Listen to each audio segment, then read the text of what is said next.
continuar con lo que tiene que ver el ideología de género, con lo que tiene que ver con esa identificación.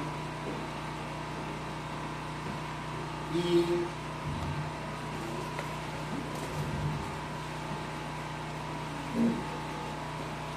algo que hemos estado hablando y que, digamos, en este estudio vamos a reflexionar un poquito más, tiene que ver con entender qué es la parte de la restauración de la imagen de Dios.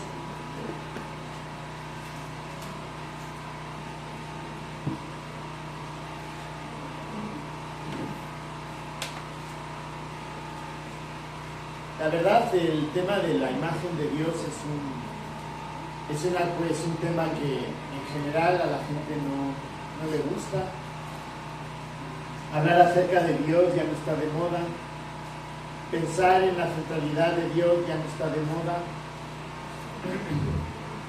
Lo que está de moda ahora es la libertad y el derecho que cada uno tenemos de hacer lo que queremos.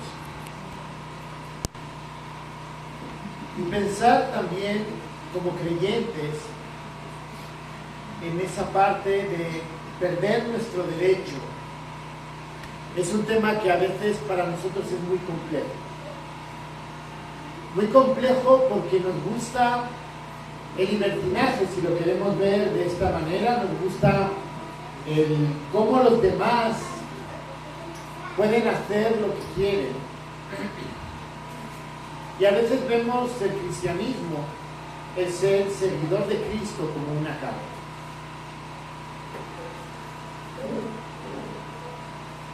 Yo estoy convencido que todos alguna vez, y más de una, hemos visto a alguien haciendo algo y lo primero que nos ha venido a la mente es, ¿podría hacer yo también eso? Ay, es que me gusta. O algo que, digamos, el pecado dentro de nosotros nos lleva a decir, ay, si no hubiera sido cristiano. Y a veces vemos las cosas, ese tipo de cosas, lo vemos como una pena y vemos el cristianismo como una carga. Entonces entramos en conflicto entre lo que queremos y entre lo que debemos. Lo que vamos a tratar de aclarar y profundizar es acerca, como les decía, de ese concepto, ese pensamiento de que nosotros somos la imagen de Dios, hemos sido creados según su carácter y la responsabilidad que eso tiene para nuestras vidas. Y a veces sí, a veces lucharemos queriendo hacer algo que no debemos. Habrá pensamientos en nosotros diciendo, ojalá no fuera cristiano en este momento. Pero tenemos que pensar que esto es una carrera a largo plazo, una carrera para la eternidad. Que cuando yo me voy transformando, cuando yo voy conformándome a la imagen del Señor, cuando yo voy venciendo el pecado a través de lo que me da el Espíritu Santo, esto nos da esperanzas para la eternidad.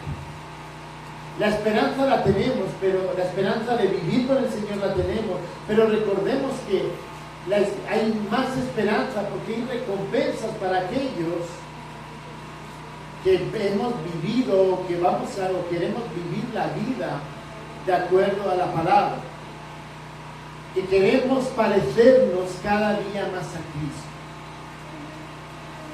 Hay recompensas para cada uno de nosotros y queremos hacer eso.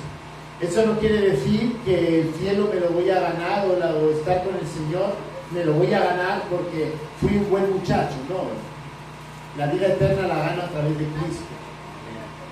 Pero luego el Señor también nos va a dar las recompensas por cómo hemos vivido nuestras vidas. En segundo lugar, pensando en esa parte que les decía que a veces nos da ganas de vivir una vida en cierto sentido pecaminosa, porque hay cosas que todavía nos siguen jalando, nos siguen tirando. Debemos de recordar que todo eso es fruto del pecado. Es decir, el pecado ha distorsionado, ha cambiado lo que Dios ha establecido como algo bueno, que lo vimos en Génesis. Entonces, cuando damos lugar al pecado y permitimos que el pecado tome control y en cierto modo nos haga cuestionarnos acerca de, oye, qué bueno sería eso, estamos en una situación de riesgo. ¿Por qué? Porque estamos permitiendo que nuestros propios deseos sean los que estén tomando el lugar en ese momento. Así que vamos a ver un poquito y vamos a ir a Colosenses capítulo 3, versos del 5 al 17. Colosenses capítulo 3, versos del 5 al 17.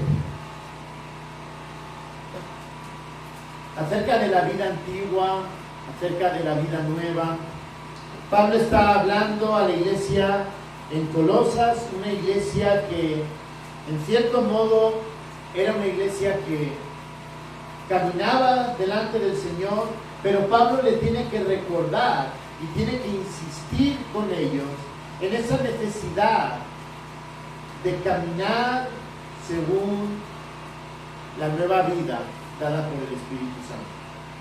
Dice así, Colosenses capítulo 3, verso 5, dice: haced morir pues lo terrenal en vosotros, fornicación, impureza, pasiones desordenadas, malos deseos y avaricia, que es idolatría, cosas por las cuales la ira de Dios viene sobre los hijos de desobediencia, en los cuales vosotros también anduvisteis en otro tiempo, cuando vivíais en ellos. Pero ahora dejad también vosotros todas estas cosas: ira, enojo, malicia, blasfemia, palabras deshonestas de vuestras bocas. No mintáis los unos a los otros, habiendo despojado del viejo hombre con sus hechos, y revestidos del nuevo, el cual, conforme a la imagen del que lo creó, se va renovando hasta el conocimiento pleno, donde no hay griego ni judío, circuncisión ni incircuncisión, bárbaro ni escita, siervo ni libre, sino que Cristo es el todo y en todos. Vestidos pues como escogidos de Dios, santos y amados, de entrañable misericordia, de benignidad, de humildad, de mansedumbre, de paciencia, soportándoos unos a otros y perdonándoos unos a otros, si alguno tuviera queja contra otro, de la manera en que Cristo os perdonó, así también hacedlo vosotros. Y sobre todas estas cosas, vestidos de amor, que es el vínculo perfecto. Y la paz de Dios gobierne en vuestros corazones, a la que asimismo fuisteis llamados en un solo cuerpo, y sed agradecidos. La palabra de Cristo more en abundancia en vosotros, enseñándoos y exhortándoos unos a otros en toda sabiduría, cantando con gracia en vuestros corazones al Señor con salmos e himnos y cánticos espirituales. Y todo lo que hacéis, sea de palabra o de hecho, hacedlo todo en el nombre del Señor Jesús, dando gracias a Dios Padre por medio de Él. Tenemos en este capítulo 3, hablándonos acerca de cómo debemos de vivir, cómo es la nueva imagen, esa nueva imagen en la cual nosotros debemos de vivir, que está muy lejos de lo que realmente es nuestra tendencia natural, que es al pecado. La nueva imagen es que cuando hemos creído a través del Espíritu Santo, el Señor nos ha transformado. El verso 10 dice: y revestidos del nuevo, el cual, conforme a la imagen del que lo creó, y lo creó Cristo, se va renovando hasta el conocimiento pleno. Así que la nueva imagen, esa nueva imagen de Dios, es un reflejo de Cristo. Y algo que con lo que quiero comenzar es que Pablo lo deja muy claro, que es un proceso. Es decir, quiere decir que cuando comenzamos nuestra vida cristiana, obviamente no vamos a reflejar el carácter, no vamos a reflejar esa imagen de Dios de una manera íntegra. Pero ¿qué es lo que Pablo está diciendo y qué es lo que Pablo espera de cada creyente? Es que en la medida que va pasando el tiempo, en la medida que vamos madurando, Pablo espera que vayamos creciendo y nuestro carácter se vaya conformando al carácter de Cristo. Porque el que comenzó esa nueva imagen es Cristo. Y para ello hay algo con lo que comienza el verso 5. Haced morir. Es decir, la nueva imagen, ese reflejo, comienza con un mandato donde nosotros de manera intencional tenemos que hacer un esfuerzo para poder reflejar esa imagen. Haced morir pues lo terrenal en vosotros. Hemos estado hablando y creo que hay un cierto grado de, ¿cómo decirlo? Hay cierto grado de dificultad en esta sociedad donde reflejar el carácter de Cristo, donde vivir una vida íntegra, una vida santa, como nosotros lo entendemos, es en cierto modo complejo y también es un reto. Complejo porque significa ir en contra de lo que la sociedad manda. Complejo porque significa que a los compañeros, a los amigos, a los vecinos, no les va a gustar lo que nosotros estamos reflejando. Y es un reto porque todos entendemos que la sociedad necesita ejemplos que vivan esa vida de manera íntegra. Pensando en cómo la sociedad está considerando el matrimonio, que ya lo considera algo desechable. Y eso tiene que ver con la ideología de género. Desechar el matrimonio es parte de los objetivos de la ideología de género, de la agenda. Es decir, que el desprecio a la familia es una de las líneas por las que, digamos, la Agenda 2050 está caminando. Rechazar lo que es la familia tradicional y sencillamente crear personas independientes que se junten y se separen sin ningún tipo de problema, de manera que sea más fácil controlarlo. Pero pensando en la familia y pensando en cómo la sociedad actual está menospreciando la familia, porque digamos estamos ya en un punto donde prácticamente la misma cantidad de matrimonios es la misma cantidad de la gente que se está divorciando. Al romper la familia, lo que estamos diciendo es que la educación de los hijos queda en manos de otras personas. Si los hijos se quedan con un solo padre o con una sola madre, no hay tiempo, no hay fuerzas, hay que encargarse de las cosas del trabajo, más las cosas de la familia, más las cosas del hogar. Y generalmente, ¿qué es lo que se empieza a hacer? Se empieza a dejar a los hijos en otras manos. Como cristianos deberíamos ser el ejemplo de matrimonios. No es tener un matrimonio perfecto, porque literalmente no podemos. Pero nuestras vidas como matrimonio, como pareja, deberían reflejar justamente el amor, el respeto, la paz, la armonía dentro del hogar. Y hermanos, tristemente, dentro de la misma iglesia se están dando justamente los divorcios. Se están dando las separaciones. La pregunta es, ¿estamos haciendo morir como nos está pidiendo Pablo? ¿Hacer morir pueblo terrenal en vosotros? ¿O el orgullo de querer estar por encima de mi esposo o de mi esposa? ¿El orgullo de no querer ceder? ¿El orgullo de pensar que yo sé hacer las cosas mejor que él o que ella? Nos está llevando también a desvalorizar el matrimonio.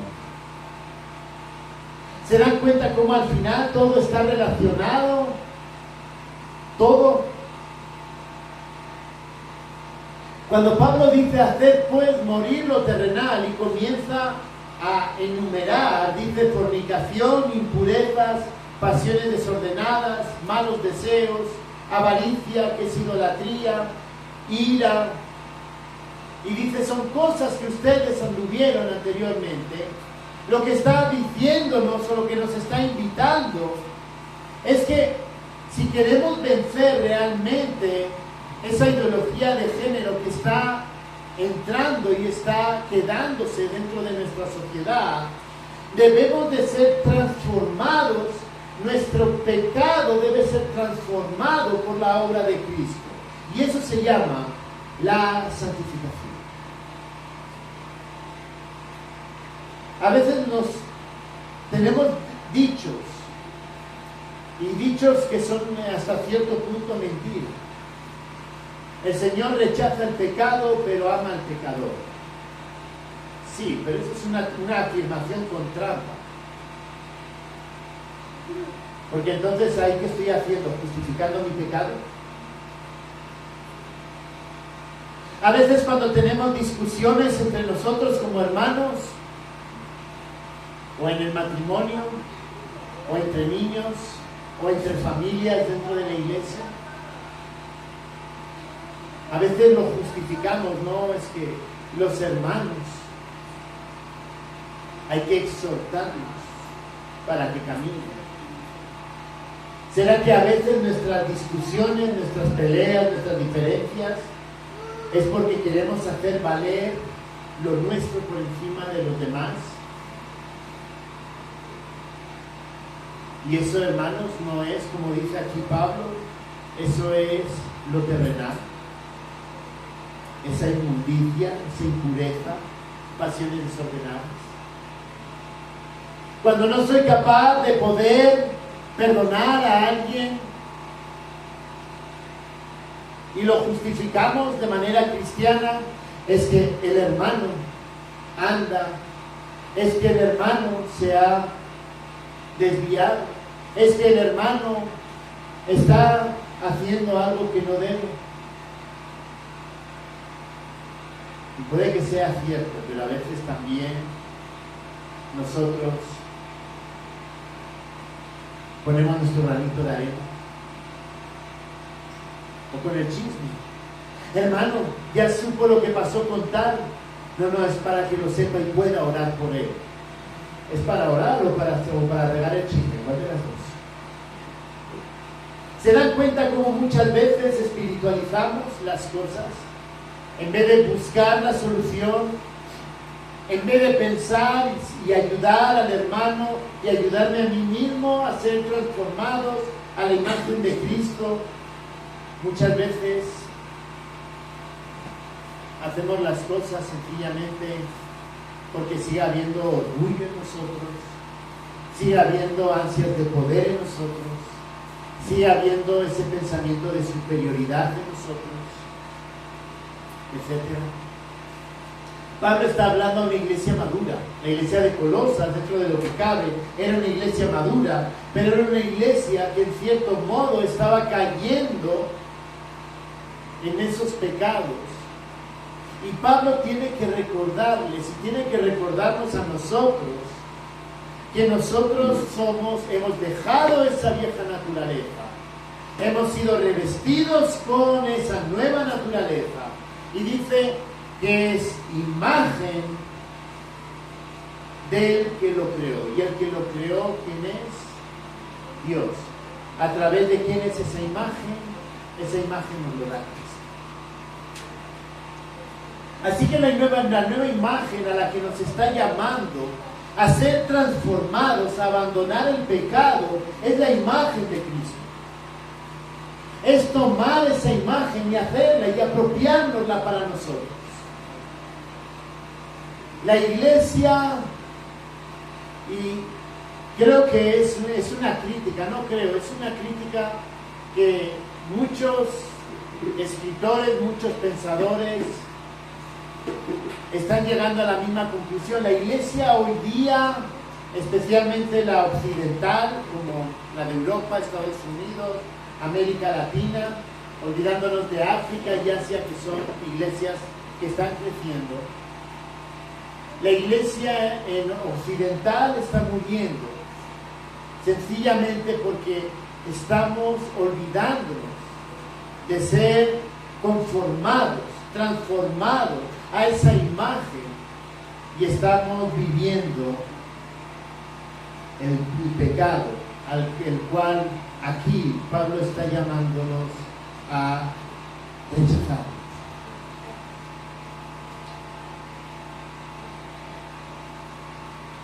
Me gustaría que antes de continuar, aparte de los pecados que ya menciona, que esos había que dejarlo, dice en el verso 8: ahora dejad también vosotros todas estas cosas: ira, enojo, malicia, blasfemia, palabras deshonestas de vuestras bocas. No mintáis los unos a los otros, habiendo despojado del viejo hombre con sus hechos.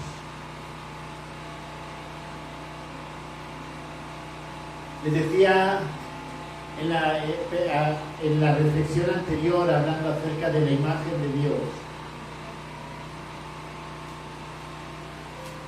les decía que pecado no solamente es lo que nosotros consideramos un pecado grave. A veces cuando pensamos en la disciplina, solo pensamos en que no, es que cayó en adulterio. Pero cuando vemos que un hermano miente, lo ignoramos por completo. Vemos que cuando un hermano dice chisme, lo ignoramos por completo.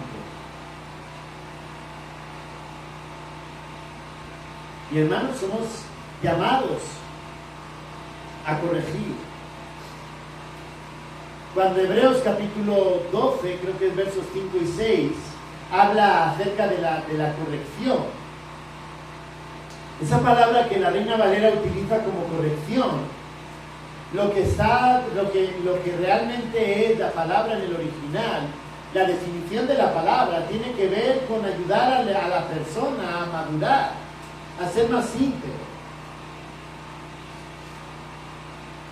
La corrección, si lo queremos ver de esta manera, no es solamente castigar a las personas porque hacen algo malo, sino es darle a entender a la persona que lo que está haciendo lo aleja de Dios y necesita volver a poner su mirada otra vez en el Señor y ser transformado, ser revestido de esa nueva imagen. Los pecados que aquí Pablo está mencionando, si se dan cuenta, son pecados cotidianos. Son pecados que incluso muchas veces nosotros no los vemos ni siquiera como pecados. Ya nos hemos acostumbrado a tal grado que la mentira no la vemos como mentira, que el chisme no lo vemos como chisme, que la blasfemia, insultar a otra persona, tampoco lo vemos como un pecado, que la ira tampoco lo vemos como pecado. Y Pablo lo que está diciéndonos, y está hablándonos, es que cuando hablamos de este nuevo hombre, estamos hablando de una persona que evalúa su vida en todo momento y que entiende lo que es de la vieja naturaleza y lo rechaza. Para terminar, acerca de esta nueva imagen que es el reflejo de Cristo, dice en la segunda parte del verso 10 que esa imagen, esa vida que un día decidió confiar su salvación de los pecados a Cristo, dice, se va renovando hasta el conocimiento pleno.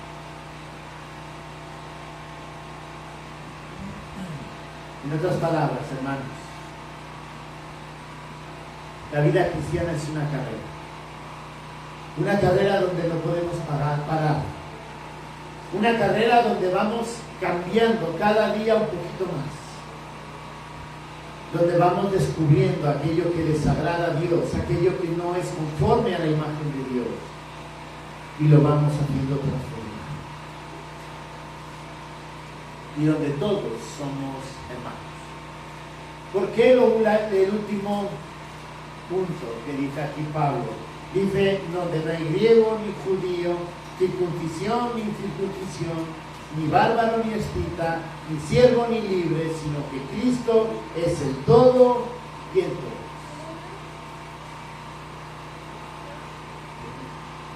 Pablo está llamándonos y recordándonos que esa imagen, el tener ese reflejo de Cristo en nuestras vidas, es para todos.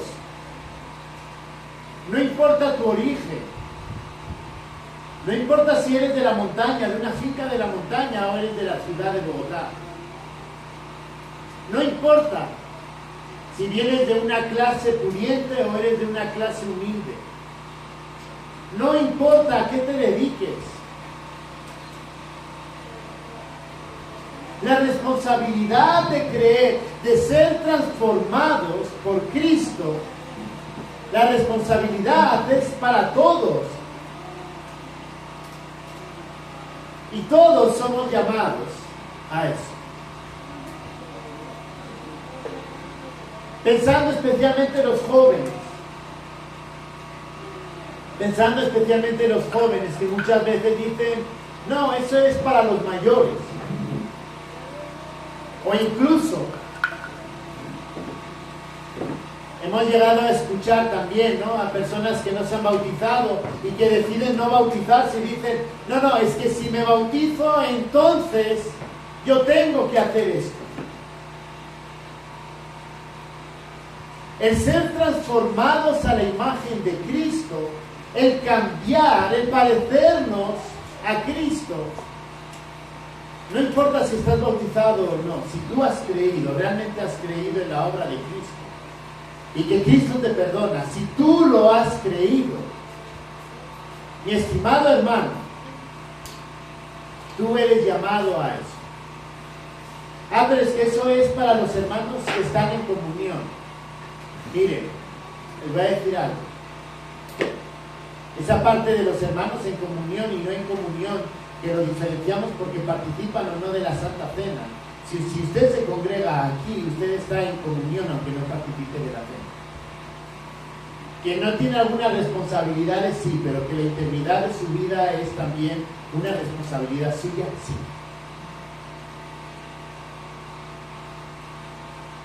Porque el llamado que está haciendo aquí Pablo no está diferenciando ni el origen ni de dónde viene. Está hablando a cristianos, está hablando a personas que decidieron entregar su vida a Cristo y que el llamado, no de Pablo ni de cualquier hombre, sino del Señor, es a parecernos a Cristo.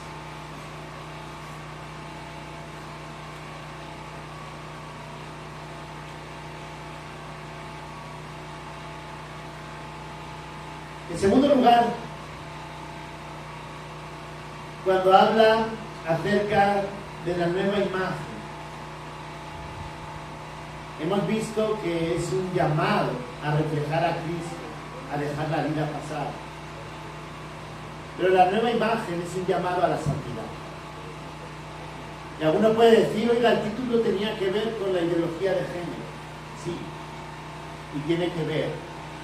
Porque la ideología de género lo que justamente destruye también son los conceptos de verdad. La ideología de género lo que incita es a que la persona haga lo que quiera, porque está en su derecho, porque es su manera de ser, su manera de pensar. La ideología de género apunta hacia eso. Y si no, miren las manifestaciones de los 8M que hay. Uno diría, bueno, están reclamando digamos, pues que no haya feminicidios. Está bien, pero perdonen. Fue irónico porque al día siguiente, eso fue una manifestación en España, no me acuerdo de qué año, y luego veías a las pobres mujeres de la limpieza teniendo que borrar las pintadas que las mujeres feministas progresistas habían hecho en las paredes. En otras manifestaciones se ve que un hombre intenta reportar lo que estaban haciendo, estaban vandalizando un carro, intentan reportar con cámaras y con todo, y lo mejor que hizo el señor fue salir corriendo porque fueron a golpearlo y le golpearon. En honor y en derecho a la libertad. Eso no es ideología de género, eso se llama pecaminosidad.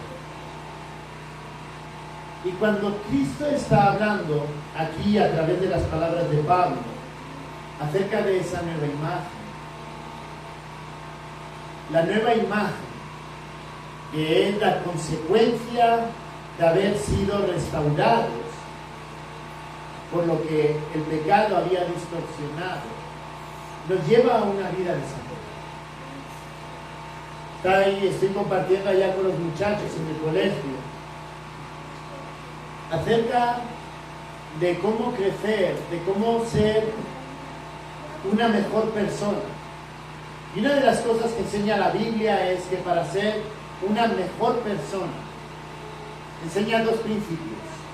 Uno, obedecer lo que la palabra de Dios dice. Y dos, ser restaurados por la obra de Cristo en la cruz.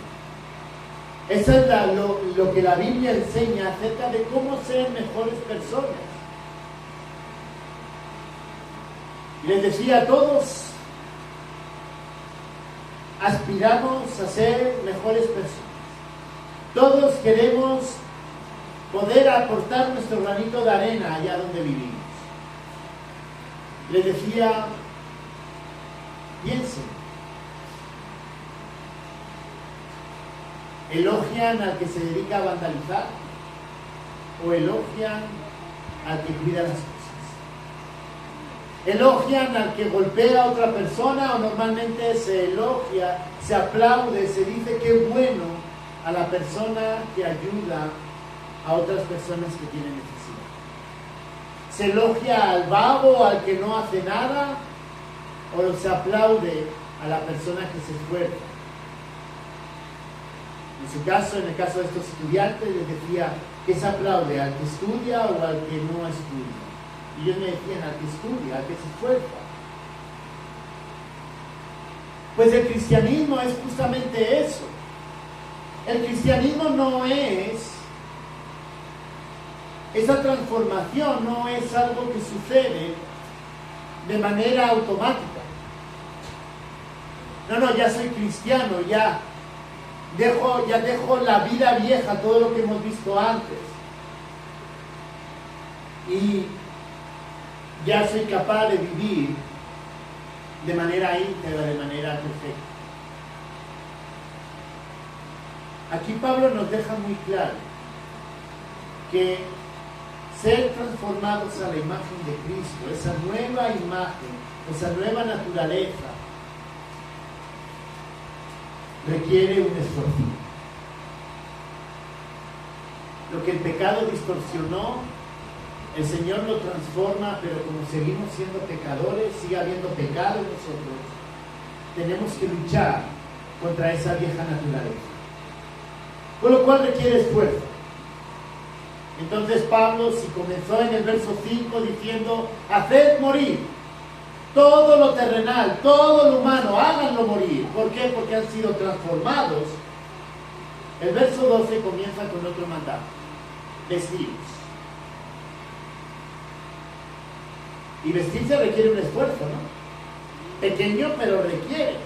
Hay que ponerse el pantalón, con lo cual significa agacharte, ponerte el pantalón, ponerte la camisa, abrocharte, meterte bien, y como diría en México, fajarte la camisa dentro del pantalón.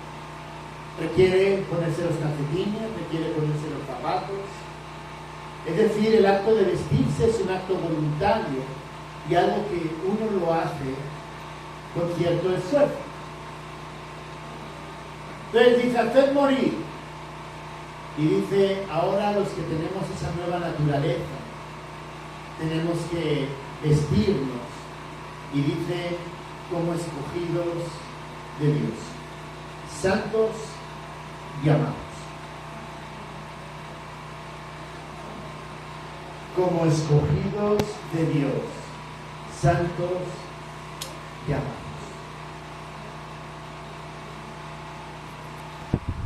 Quiero que pensemos en la parte de escogidos de Dios.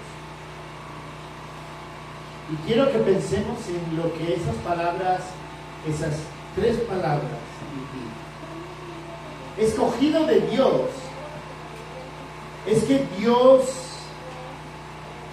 tomó el tiempo para escogerte, para que fueras hijo de Dios. Dios, a través del Espíritu Santo, te hizo entender tu situación pecaminosa y te hizo entender que Cristo era la única solución para tu pecado.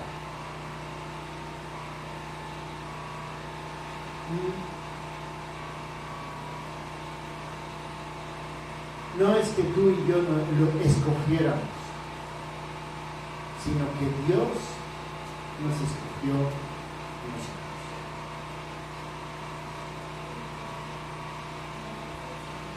Dios te escogió a ti, Dios me escogió a ti. Y cuando vemos o cuando entendemos el hecho de ser escogido, lo debemos de ver como un privilegio. Un privilegio porque vamos a estar la eternidad con Él.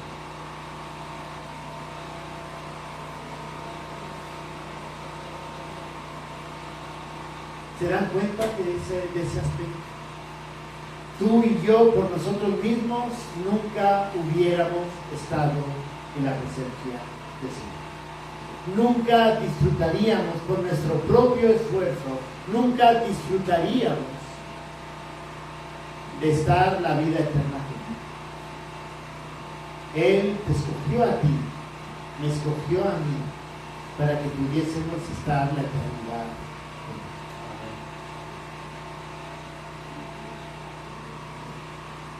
Él. Y eso es algo que debemos de valorar.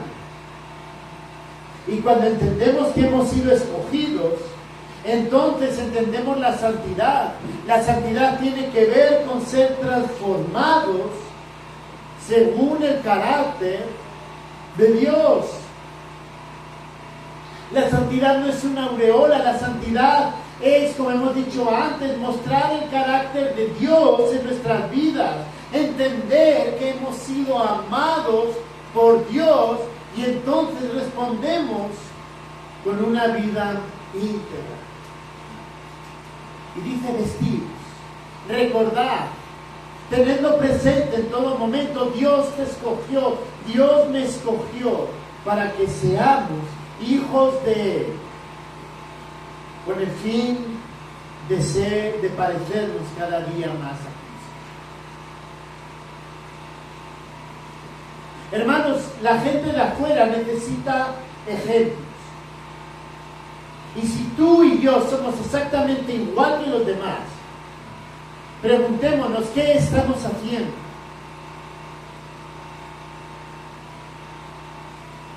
Por eso el tema del matrimonio y el divorcio es un tema delicado. Porque si yo he sido escogido por Dios, mi esposa ha sido escogida por Dios, y estamos casados, debemos de reflejar somos el ejemplo de la unión de Cristo con la iglesia, de cómo Cristo ama a la iglesia, y eso lo muestro yo como amo a mi esposa, como ella se sujeta de una manera voluntaria a mí. Y sujetarse no significa Señor sí Señor, no, sujetarse significa tratar con ese respeto al esposo, la misma forma que el hombre debe amar a la esposa, también de manera respetuosa. Si nosotros no somos el ejemplo, habiendo sido transformados porque hemos sido escogidos, ¿qué es lo que el mundo va a creer? No, ese Dios no sirve para nada. El Dios de los cristianos no sirve, mira cómo anda. Media iglesia anda divorciada y media iglesia anda recasándose. Eso de la fidelidad, de ser el ejemplo de Cristo y la iglesia, mentira. Son igual que nosotros. El Dios de la Biblia no sirve para nada. Si hemos sido escogidos, pero como decíamos antes, sigo haciendo negocios mal hechos, sigo esquivándome a la DIAN. Me dio vergüenza el año pasado cuando salió una iglesia que andaba con un agujero enorme con la DIAN, no sé si se acuerdan, que no había pagado impuestos y que debía una millonada. Vergüenza. Son tan ladrones como nosotros, así que sigamos robando. Dios le permite a ellos robar, pues a nosotros también. Y nosotros lo justificamos, no, es que nosotros no somos de este mundo, por lo cual no vamos a pagar impuestos a este mundo, porque el impuesto es para Dios. Y se nos olvida que Jesús dijo, dad al César lo que es de César y a Dios lo que es de Dios. Si hemos sido escogidos y hemos sido transformados, nosotros debemos de ser ese ejemplo visible, esa imagen. Pero dice, de entrañable misericordia, cómo trato a los demás, benignidad, siendo buenos, humildes, reconociendo que también nos equivocamos, mansos. Una persona mansa no es una persona que se deja golpear, sino es una persona que busca la paz, que no es belicosa, pacientes, soportándonos unos a otros, hermanos, soportándonos unos a otros. Es que el hermano ya no lo aguanto más, es que a mi esposa ya no lo aguanto más, es que a mi esposo ya no lo aguanto más, mejor que él agarre su camino y yo el mío no. El creyente que ha sido nacido de nuevo soporta a la persona que Dios le ha puesto a su lado. Pero es que tú no conoces con quién estoy. El Señor te conocía a ti y te perdonó y te escogió. ¿Se da cuenta la parte de escogidos por Dios? El Señor sabía que tú le ibas a fallar. El Señor sabía que yo le iba a fallar y aún así me escogió. Es que este Íñigo no sirve para nada. Porque dice que cree, pero dice que ha creído, pero a veces sigue viviendo como haciendo lo mismo de antes. Pero el Señor me escogió. Y el Señor me soporta. Y el Señor me perdona, perdonándonos unos a otros, si alguno tuviera queja contra otro. Se dan cuenta que si nosotros viviéramos nuestra vida de esta manera, como personas transformadas, mostrando esa restauración de la imagen original, distorsionada por el pecado, yo estoy convencido que muchos, no todos, pero muchos dirían, yo quiero eso que tiene él. El problema es que muchas veces seguimos viviendo como vive en el mundo.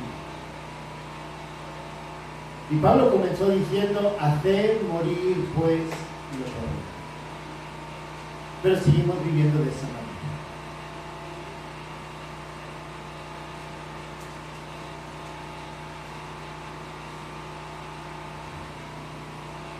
Termina diciendo el verso 14 y verso 15 acerca de cómo se debe de vivir esta nueva imagen.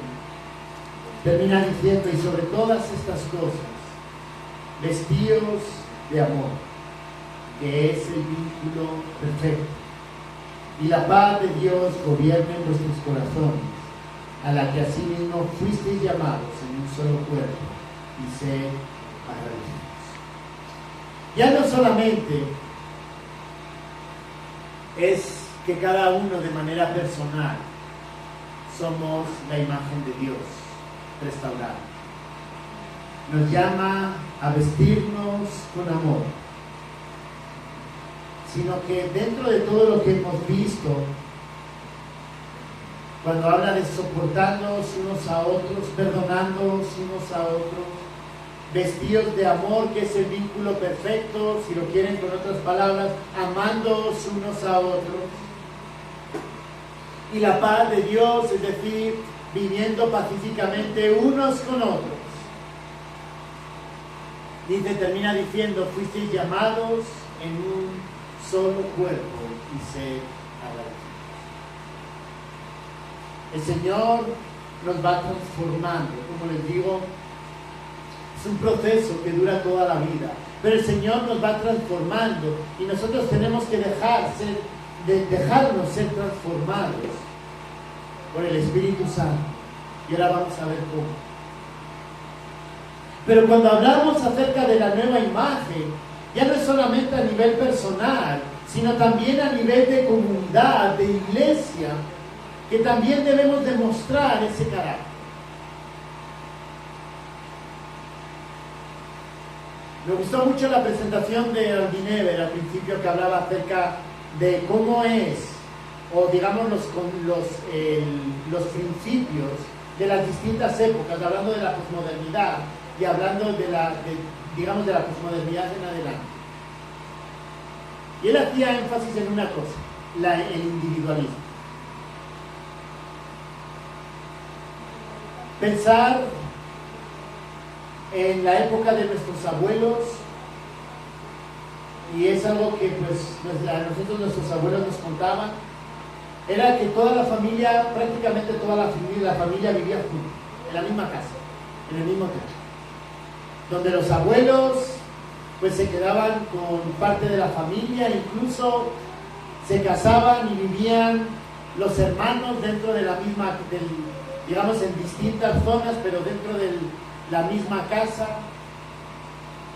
Ese concepto de familia, pero una familia completa, ¿no? Donde todos primos vivían juntos, etc. Y es un concepto que desapareció en la época de mis padres. Ya ese concepto estaba desapareciendo. Todavía la familia era algo importante, pero ya era menos que en la época de mis abuelos. Y hoy día la familia es, ya está mayorcito, al geriatra. Ya requiere de atenciones especiales. O digamos que quizás no tan especiales, pero requiere de un poco más de atención al geriátrico. Ya que se arregle su vida. Váyanse de acá ahora mismo. Y como iglesia estamos haciendo exactamente lo mismo. Al principio la iglesia era una comunidad. Tenían que sus roces, tenían sus cosas. Cuando allá en España, allá en las asambleas de hermanos donde nos congregábamos, había momentos, digamos, reuniones a nivel nacional donde se recordaba un poco la historia de cómo fue creciendo el movimiento de los hermanos allá. Y uno decía, wow, en aquella época era una época donde los hermanos compartían el tiempo juntos. Me acuerdo de niños, cada domingo siempre comíamos con alguien diferente. o en la casa de ellos, o otros venían a nuestra casa. Y durante la semana había visitas. No hacía falta ir a hacer nada, simplemente eran visitas de a ver cómo estaban, te sentabas a tomar el café y, bueno, ellos tomaban el café, nosotros lo que fuera, pero ese sentimiento de comunidad, de que todos somos un solo cuerpo. Hermanos, hoy día nos cuesta juntarnos. Prácticamente estamos viendo el reloj para agarrar las cosas, meternos en el carro y salir corriendo. Y yo soy parte de eso. La sociedad nos ha llevado a este individualismo. Yo mi vida, tú la tuya. Y hemos perdido la parte de comunidad que está hablando aquí. Y la nueva naturaleza es algo sorprendente. La nueva naturaleza nos lleva o nos debe de llevar a vivir esa comunidad en todo momento y de una manera, digamos, agradable. No debería de ser un problema podernos juntar con otra persona. ¿Por qué? Aquí lo dice, soportándoos unos a otros. Porque quizá a pesar de que el hermano no me termina de agradar, hay cosas que no me gustan. El Señor me llama a soportar. ¿Por qué? Porque el Señor me va a transformar a través de ese hermano. Oye, no, es que tengo problemas con alguien. El Señor me llama a tener paz. No, es que Él no quiere juntarse. Pues perdone. Búscalo. Y arregla el problema. Es que no quiere venir a mi casa, lo he invitado. Pues vete a su casa. Espéralo en la puerta si hace falta. Si sabes dónde está, vete a buscarlo. Pero debe de haber paz en esa comunidad.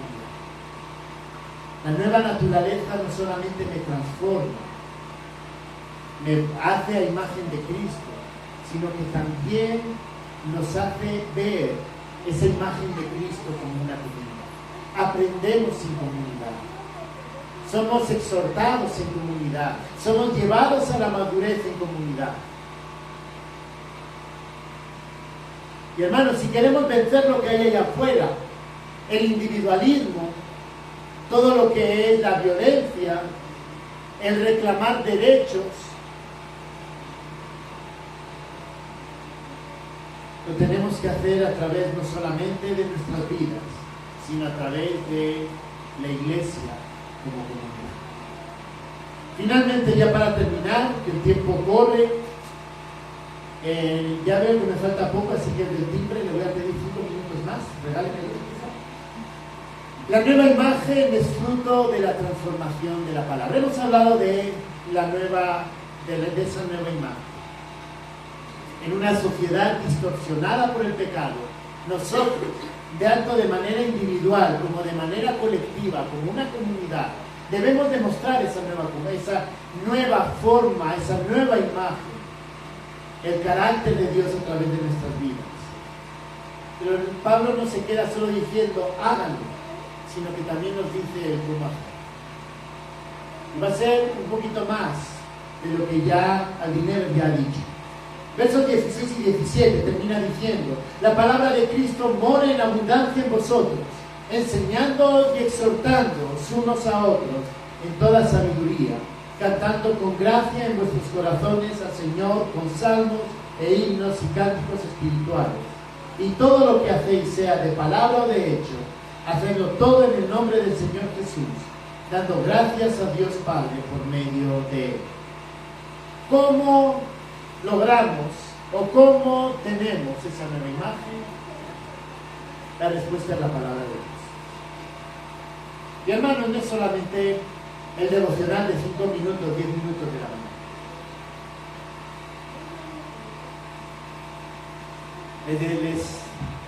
Jean-Pierre está ahí. Cuando estábamos en la clase y hablábamos acerca de cómo conociendo a Dios nos lleva a transformarnos. La única forma de poder conocer a ese Dios es a través de su palabra. Es leyéndola, reflexionando, meditándola, estando abiertos a escuchar lo que nos tiene que decir y respondiendo de una manera íntegra a la palabra. Evitando las excusas, hermanos. Es que no tengo tiempo.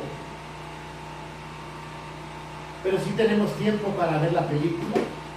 Sí tenemos tiempo para sentarnos en el sillón o para sentarnos en la computadora a ver YouTube. Hablaba Aldi Never de... Yo me fui de Facebook. Yo también, pero porque me lo hackearon y dije, no, ya... Alguien me robó la cuenta y dije, no, ya no me voy a meter otra vez en eso, solo también tengo Instagram. Pero hermanos, a veces me asusto yo mismo del tiempo que pierdo en Instagram. Estoy pensando en cerrarme, porque me quita tiempo. Pero es que si no me quita Instagram, ¿saben qué es lo que me quita? YouTube. ¿O no? ¿Cuántas veces nos ponemos? No, voy a escuchar una predicación y de repente en el playlist que aparece al lado, ay no, este parece interesante, ¿no? Y es cualquier otra cosa. Hay uno que me gusta a mí, es ver cómo juegan Among Us, es un juego. Y los videos duran 20 minutos, media hora. Ver 2 videos de eso significa 1 hora perdida. ¿Se dan cuenta cómo sí tenemos tiempo para lo que queremos? Y no tenemos tiempo para lo que debemos. A veces creo que es más la excusa que tenemos de no querer pasar tiempo con el Señor, de no querer conocer esa palabra, que es la que nos va a transformar. Y dice acerca de la palabra de Cristo, la palabra de Dios, este librito, dice, more en abundancia en vosotros. No es un poquito, es more en abundancia. Debemos de estar llenos. Yo les decía al principio, todos, estoy convencido de que si les preguntara cuántos de nosotros alguna vez hubiéramos dicho, o como hemos pensado, me gustaría no ser cristiano para poder hacer estas cosas. A mí me gustaría saber honestamente cuántos de nosotros sí lo ha pensado. Yo sí lo he pensado. En alguna cosa no. Es que ser cristiano me impide, pero es que me gusta. ¿Saben cuándo me da ese tipo de cosas? Cuando la palabra de Dios nos mora en abundancia. Cuando me he olvidado de Dios es cuando me empieza a gustar más las cosas del mundo. Pero es una mentirita. Y uno está luchando, ¿se lo digo o no se lo digo? Yo sé que miento, pero es una mentirita, no pasa nada. Y se lo terminamos diciendo. ¿Y cuando decimos las mentiritas piadosas? Cuando la palabra de Dios no mora en nosotros. Cuando contamos chismes, cuando en nosotros no hay ese interés realmente en exhortar y animar al hermano, sino en hacer chisme. Somos los primeros. Ven, te tengo que contar algo. ¿Sobre quién? Sobre fulano, mira. No, cuéntame. No, este hermano es para orar. Orar, lo que me gusta es el chisme. ¿Y cuándo se da eso? Cuando la palabra de Dios nos mora abundantemente en nosotros. Cuando mentimos piadosamente, mentira blanca, mentira piadosa, o mentira grande, cuando la palabra de Dios nos mora en nosotros. Cuando tenemos pensamientos que no queremos ni siquiera que nuestra esposa, nuestro esposo lo sepa, cuando la palabra de Dios nos mora abundantemente en nosotros. Cuando nos enojamos con nuestro cónyuge, con nuestra esposa o con nuestro esposo, cuando la palabra de Dios nos mora abundantemente en nosotros.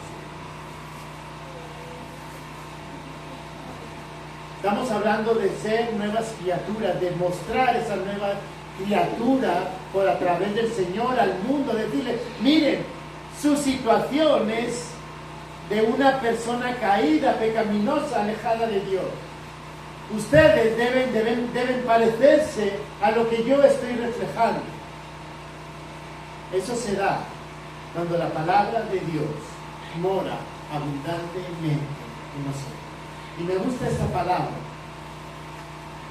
Yo he estado buscando y no he encontrado así la palabra de Dios, la Biblia, la Escritura, etcétera. No he encontrado. Sí he visto que dice de morar, de leerla, etcétera, pero la palabra abundantemente creo que es aquí donde la menciona de manera específica. La palabra de Cristo more en abundancia, more abundantemente en vosotros, enseñándoos, exhortándoos en toda sabiduría, etc.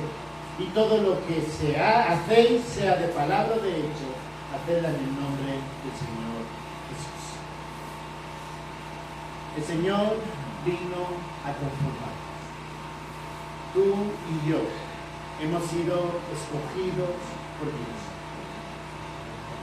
Lo que el Señor espera es que nosotros realmente busquemos vivir en esa santidad, vivir en esa búsqueda de paz, aprendiendo a soportarnos unos a otros, perdonándonos unos a otros.